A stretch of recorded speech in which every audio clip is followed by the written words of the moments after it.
하나님의 말씀 로마서 15장 1절 2절에 있는 말씀을 제가 읽겠습니다. 믿음이 강한 우리는 마땅히 믿음이 약한 자의 약점을 담당하고 자기를 기쁘게 하지 아니할 것이라. 우리 각 사람이 이웃을 기쁘게 하되 선을 이루고 덕을 세우도록 할지니라. 존경하는 성도 여러분, 한 주일 동안도 주님 은혜 가운데 평안하셨습니까? 오늘 귀하고 복된 안식일에 우리 성도 여러분들을 뵙게 되고 또 하나님의 말씀으로 은혜를 나누게 된 것을 매우 기쁘게 생각합니다. 오늘 저는 믿음 위에 덕을 세우라 하는 제목으로 성도 여러분과 함께 은혜를 나누고자 합니다. 옛날 조선시대에 명신으로 알려진 송동춘이라는 분이 있었습니다.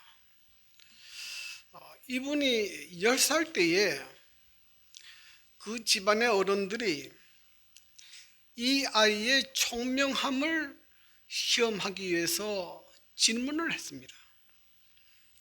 그 질문의 내용은 이런 것입니다. 감히 속이지 못하고 또 차마 속이지 못하고 능히 속이지 못한다는 말이 있는데 이것을 어떻게 분별할 수 있느냐, 이것이 무슨 뜻인지를 설명을 해달라 그랬습니다. 그때 10살의 어린 송동춘이 이렇게 답변을 했다고 합니다. 감히 속이지 못하는 것은 그 사람의 위험 때문에 두려워서 속이지 못하는 것이고, 차마 속이지 못하는 것은 그 사람의 마음이 너무 좋기 때문에 속일 마음이 없어서 속이지 못하는 것이고, 능히 속이지 못하는 것은 그 사람이 지혜가 너무 많기 때문에 능히 속일 수 없는 것입니다. 그러면 이 세 가지 중에 가장 어떠함이 무엇이냐, 그렇게 물었습니다. 그랬더니 차마 속이지 못하는 것이라 그랬습니다. 왜냐하면 이 사람은 이 덕이 있기 때문에 그 사람을 만나면 속일 마음 자체가 생기질 않아요.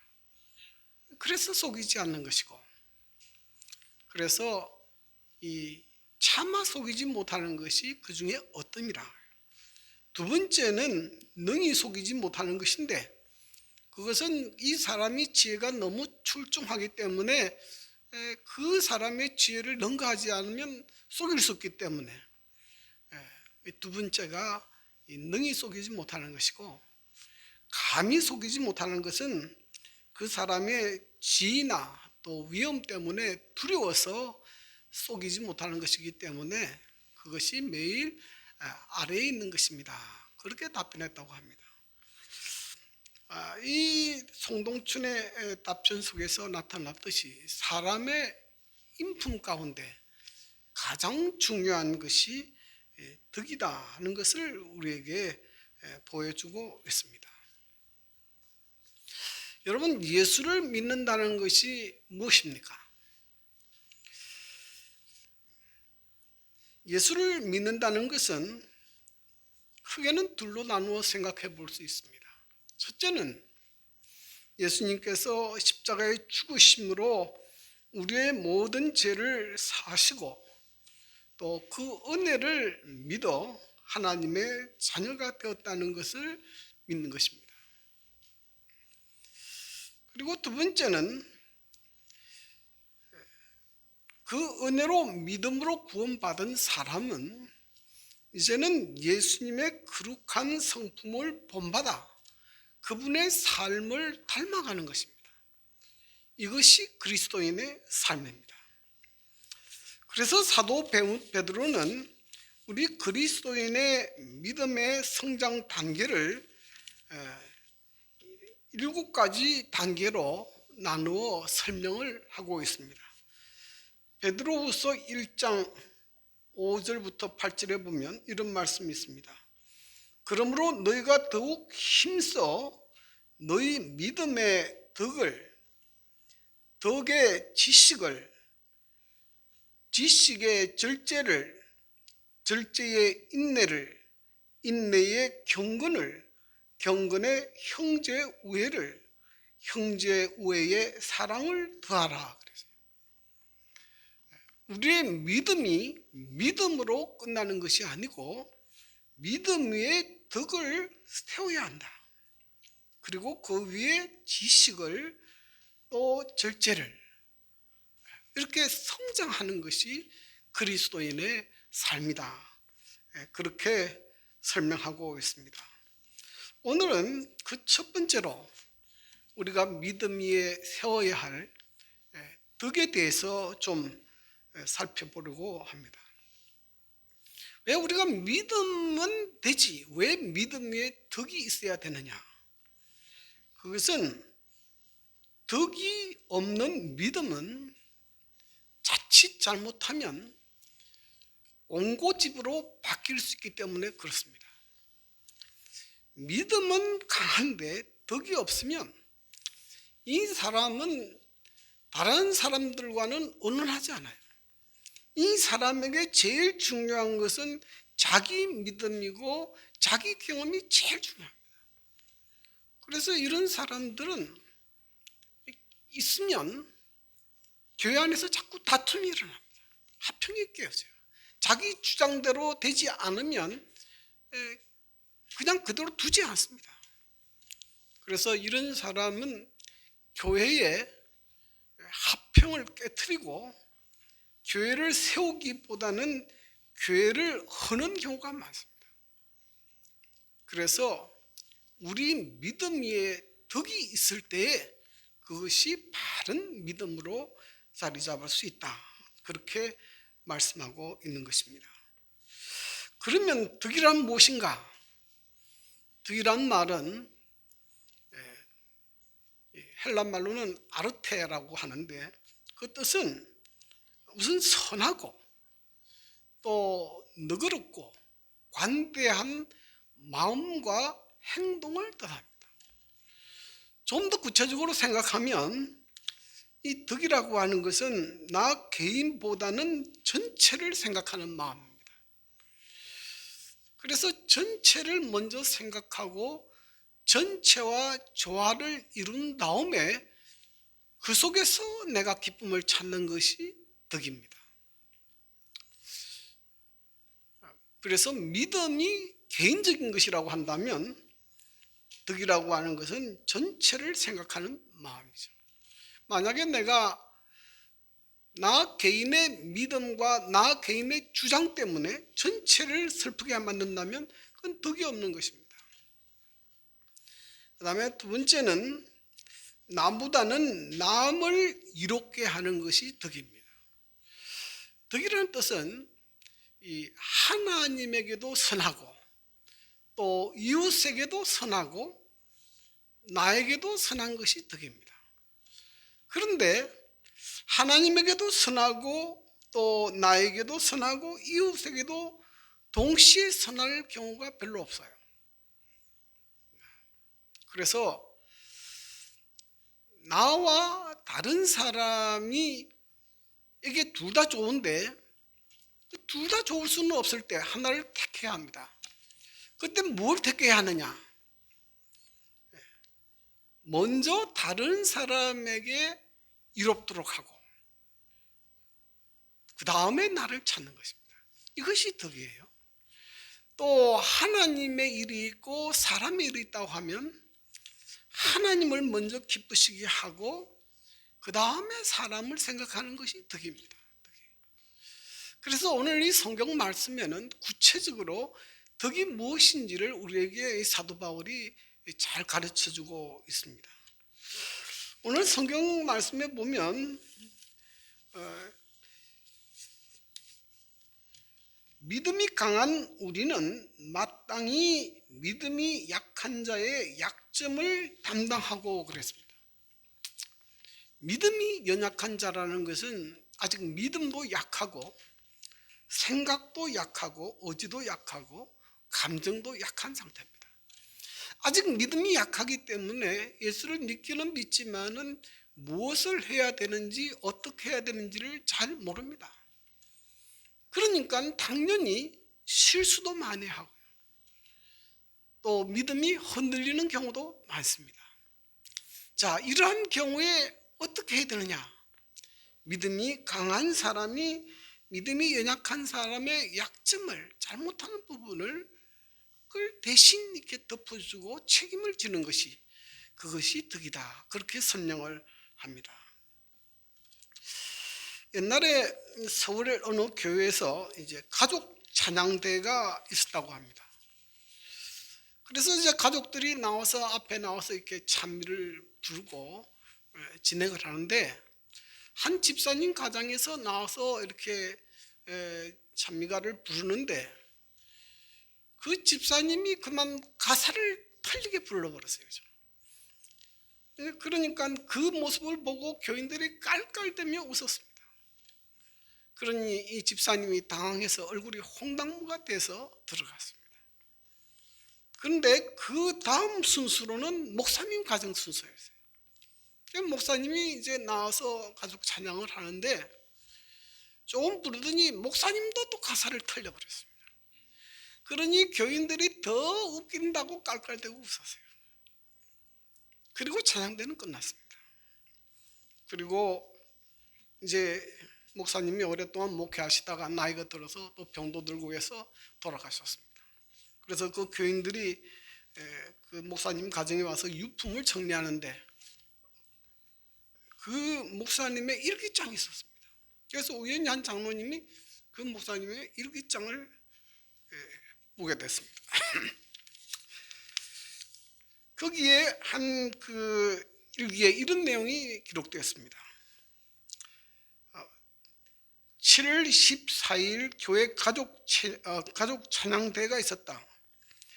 김 집사님이 찬송을 부르다 틀렸고 교인들 대부분이 웃었는데 김 집사가 너무 무안해하는 것 같았다. 그 다음 차례는 우리 가정이었는데 나도 일부러 가사를 틀리게 불렀다. 다시 교인들은 깔깔대며 더 크게 웃었다. 그때 견눈으로 김 집사를 보니 목사님도 가사를 틀리게 부르는구나 라고 생각하고 안도하는 것 같았다. 오늘은 작은 일로 한 영혼을 위로할 수 있어서 정말 기쁜 하루였다. 덕 있는 모습이죠. 이게 이제 약한 자의 약점을 대신 담당하는 것입니다. 특별히 로마서 15장에 이 본문 말씀이 기록된 배경에는 초대교회의 음식물 문제가 있었습니다. 특별히 그 당시에 시장에 나오는 대부분의 고기들은 우상의 제물로 바쳐진 그런 고기였습니다. 그래서 어떤 사람은 그 고기를 먹지 않았습니다. 왜냐하면 그 고기를 먹는 것이 마치 우상의 예배에 동참하는 것으로 생각해서 그것을 꺼려하고 먹지 않는 사람이 있었어요. 그런 반면에 어떤 사람들은 우상은 뭐 아무것도 아니고 뭐 우상이 귀신이 있어가지고 뭐 이빨이 있어가지고 고기를 먹는 것도 아니고 뭐 우상 제물 드렸다고 해서 그것이 뭐 문제가 되는 것도 아니다. 또 어떤 사람은 고기를 또 사서 먹었어요. 그래서 이 문제로 인해서 초대교회가 굉장히 충돌이 있었습니다. 그런데 이런 문제가 있을 때에 사도 바울이 어떻게 했느냐? 고린도전서 8장 13절에 보면 사도 바울이 이런 말을 했어요. 식물로 인하여 형제를 실족하게 되면 나는 영원히 고기를 먹지 않겠다. 다시 말하면 사도 바울은 고기를 얼마든지 먹을 수 있는 믿음이 있었어요. 뭐 우상이 무슨 형체가 있는 것도 아니고 귀신이 있는 것도 아니고 그거 와서 먹는 것도 아닌데 먹을 수 있죠. 그러나 그것을 꺼려하고 부담스럽게 생각하는 그 믿음이 연약한 자를 위해서 나는 영원히 고기를 먹지 않겠다.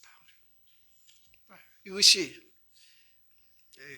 믿음이 강한 자의 덕 있는 모습이다. 이렇게 설명하고 있습니다. 두 번째는 자기를 기쁘게 하지 아니할 것이라. 덕 있는 사람의 두 번째 모습은 자기를 기쁘게 하지 않는다는 것입니다. 여러분, 교회 안에서 믿음이 강한 사람이 자기의 입장을 주장하고 또 관철하려고 하면 믿음이 약한 자의 마음을 상하게 할 수 있습니다. 이런 사람들은 자기의 생각, 자기의 소신만 옳다고 생각하기 때문에 그렇습니다.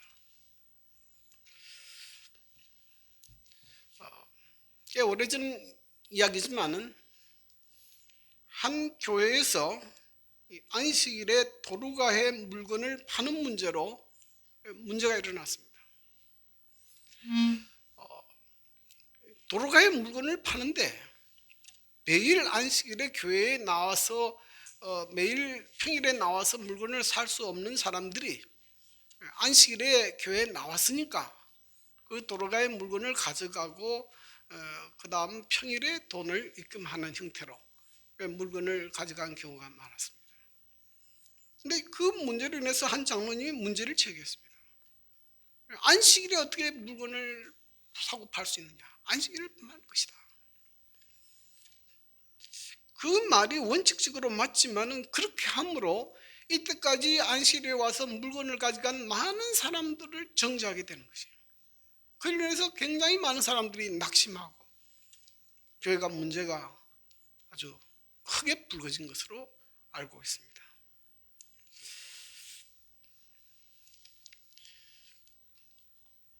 물론 자기의 생각이 옳지만은 얼마든지 부드럽게 조용하게 해결할 수 있어요.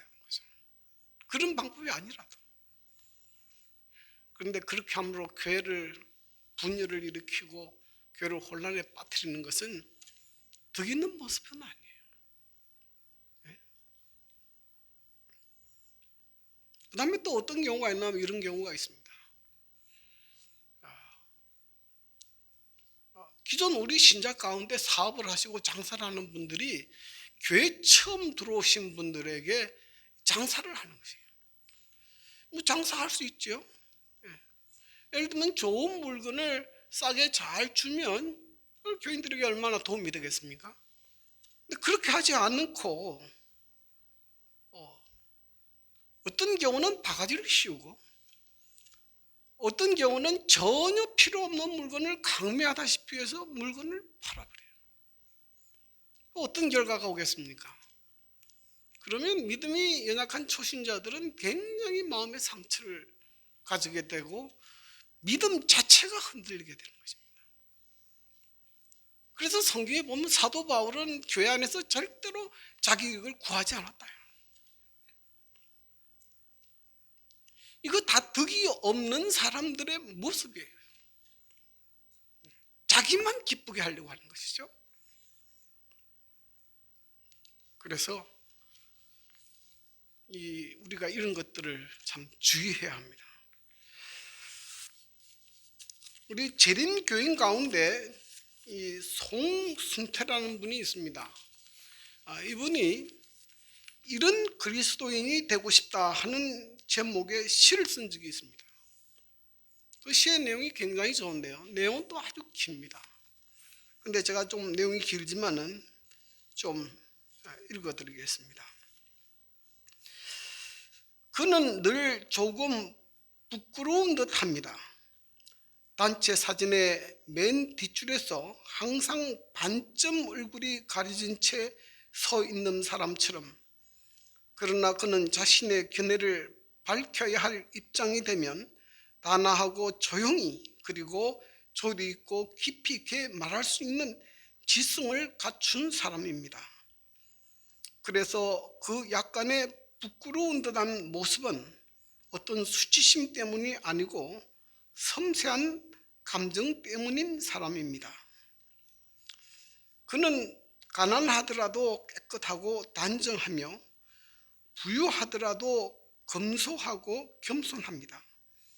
그는 언제나 알고 배우면서도 아는 것의 30%쯤은 남겨두는 사람, 그럼으로써 건빵 인격이나 지성의 바닥이 드러나지 않는 사람, 그는 누구에게나 선한 이웃이 되려고 합니다. 타 종교의 사람을 만나더라도 성급히 달달 외운 성경 구절부터 말하지 않음으로써 하나님의 말씀의 품위와 가치를 높이는 사람, 그러나 포근히 적시는 그리스도인의 따뜻함과 함께 자신의 믿음을 이야기할 줄 아는 사람, 그러므로서 그는 진정으로 타인의 영혼의 무게를 인정할 줄 알며 또한 자신이 가진 인격의 중량을 실어서 하나의 진리를 이야기할 줄 아는 사람입니다. 이런 그리스도인이 되고 싶다. 그 내용이 너무 길기 때문에 다 읽지는 못하고 이렇게 마치고 싶어요.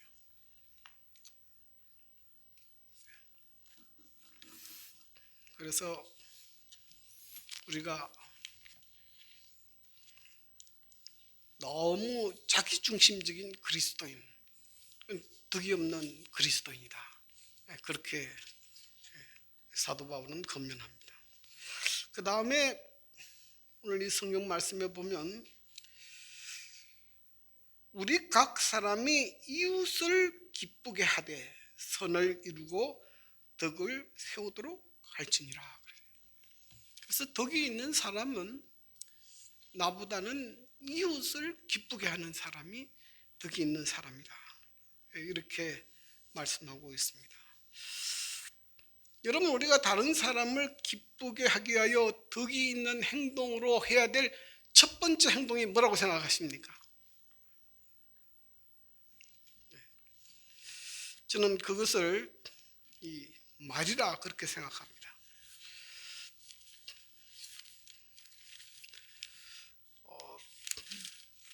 에베소서 4장 29절에 보면 이런 말씀이 있습니다. 무릇 더러운 말은 너희 입 밖에도 내지 말고 오직 덕을 세우는데 소용되는 대로 선한 말을 하여 듣는 자들에게 은혜를 끼치게 하라. 그랬어요.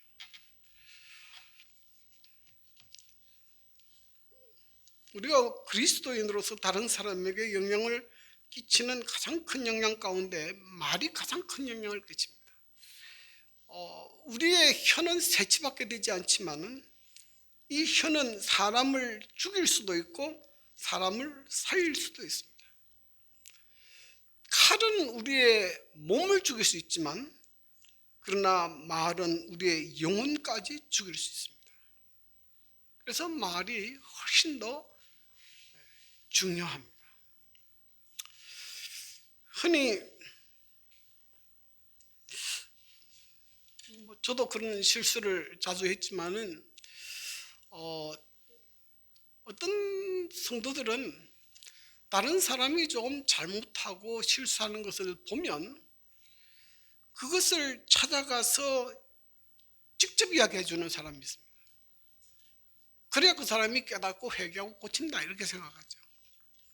그런데 자칫 이렇게 직접 찾아가서 이야기해서 그 듣는 사람이 너무 마음의 상처를 받아서 영원히 교회를 떠나는 경우가 많습니다. 그래서 우리가 심리학에서 상담자 양성 과정을 이렇게 공부를 시키는데 그 과정에는 뭐가 있는가 하면은 말하기 듣기 훈련을 시키는 과정이 있습니다. 말하기 듣기 훈련에서 가장 중요한 이 훈련을 뭘 하는가 하면 듣기 훈련을 하는데요. 무슨 말을 하든지 어떤 말을 하든지 절대로 그 사람을 비난하거나 정죄하지 않도록 훈련합니다. 굉장히 중요해요.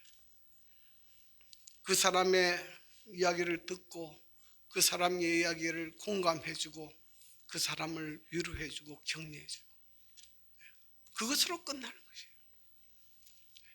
그래야 그 사람의 마음에 위로가 되고 슬픔이 해결되고 기뻐지는 것이에요.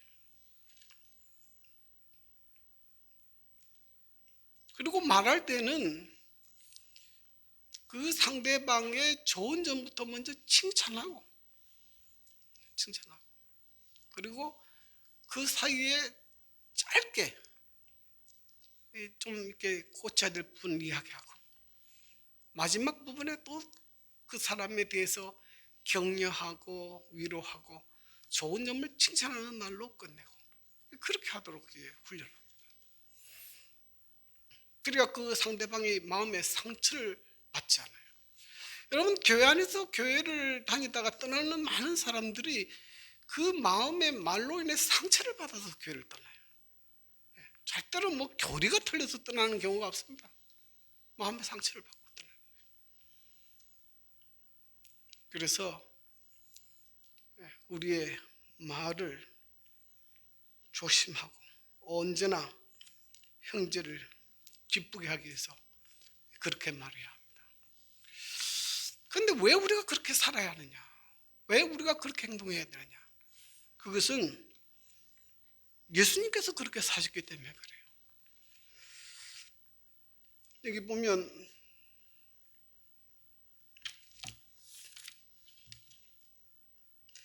그리스도께서도 자기를 기쁘게 하지 아니하셨으니 기록된 바 주를 비방하는 자들의 비방이 내게 미쳤나이다 함과 같으니라. 예수님께서 이 세상에 사실 때 자기를 기쁘게 하지 않으셨어요. 언제나 다른 사람을 기쁘게 하게 살고 다른 사람의 행복을 위해서 사셨습니다. 그래서 성경을 읽어보면요, 예수님을 만난 사람 가운데 아무리 많은 문제를 가지고 있고 아무리 슬프고 어려운 환경에 있는 사람이라도 예수를 만나면 그 사람이 달라져 버렸어요. 예수를 만나면 기뻐지게 되고 행복해지고 즐거워하는 사람으로 바뀌었습니다. 근데 깜짝 놀라운 사실은 뭐냐면 예수님이 이 땅에 행하신 가장 중요한 직함이 상담자였어요. 예수님은 상담자였어요. 예수님은 어떤 경우에도 사람을 비난하거나 정죄하지 않았어요.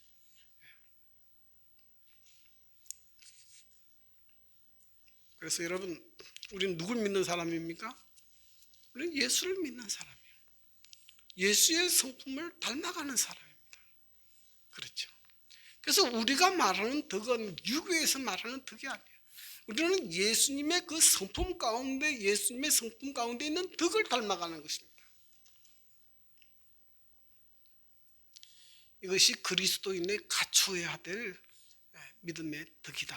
이렇게 성경은 말씀하고 있고, 성경 가운데 나타난 그 위대한 많은 사람들도 전부 다 덕이 있는 사람이었습니다.